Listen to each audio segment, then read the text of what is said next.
화요일 친절한 경제 한지연 기자 나와 있습니다. 한 기자, 요즘 20, 30대 아파트 청약 당첨자들이 많이 늘었다면서요? 네, 올해 1, 2월 당첨자 7,300여 명 가운데 30대 이하는 61.2%, 그러니까 10명 중 6명으로 절반 이상입니다.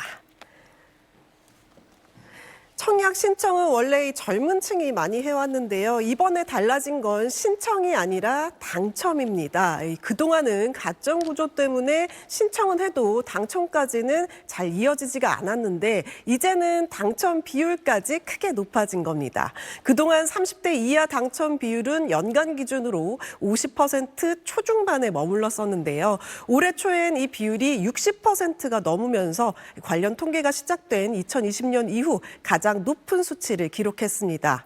여기서 한 가지 더 볼 부분이 있는데요. 당첨 숫자만큼이나 주목할 건 2030 청약 수요의 성격 자체가 바뀌고 있다는 점입니다.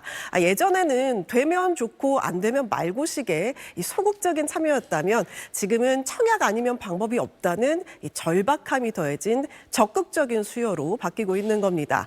분양가가 오르면서 기존 주택을 사는 것보다 청약이 사실상 마지막 기회처럼 인식되기 시작했습니다.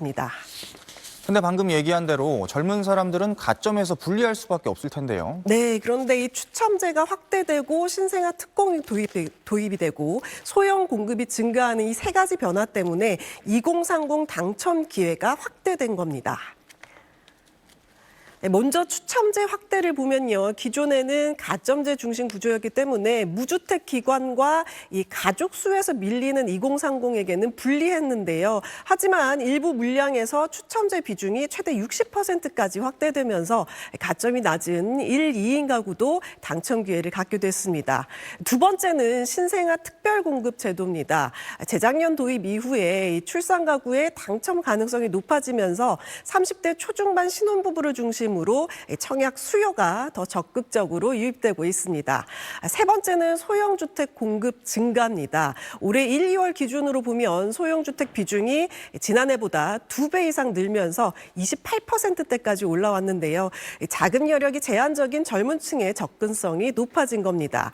여기에 자금 조달 여건도 달라진 점을 빼놓을 수 없는데요. 30대 이하는 디딤돌 대출, 신혼부부 전용 구입 자금, 신생아 특례 대출 같은 정책 대출을 활용할 수 있어서 분양가가 올라도 이 상대적으로 진입 장벽을 낮출 수 있다는 점도 영향을 줬습니다. 다만 변수도 있습니다. 최근에는 경쟁률 자체가 다시 높아지고 있어서 추첨제라고 해서 당첨이 쉬워졌다고 보긴 어렵고요. 정책 대출 조건에 해당하지 않는 경우라면 자금 부담도 여전히 고려해야 할 부분입니다. 서울시청 맞은편 도시건축 전시관에 마련된 서울주택정책 소통관입니다. 미리 내 집, 신속통합기획, 모아주택과 모아타운 등 서울시의 주요 주택정책을 안내하고 정보를 제공하고 있습니다. 부동산 시장 불안정으로 주거 환경에 불안감을 느끼는 시민들이 많은데 최근 그 전세 가격이 너무 폭등하고 있고 대출 규제도 너무 강화되면서 그 많은 주변의 신혼부부들이 입주에 너무 불편함이나 불안함을 이곳에서 가상현실 모델하우스 체험과 청약 시뮬레이션, 전문가 상담도 받을 수 있고 주택정책에 대한 의견도 낼 수 있습니다. 많은 분들이 오셔서 여기서 주택 마련의 꿈을 키우실 수 있으면 정말 좋겠습니다. 소통관은 휴무일인 월요일을 제외하고 매일 오전 10시부터 저녁 6시까지 운영합니다.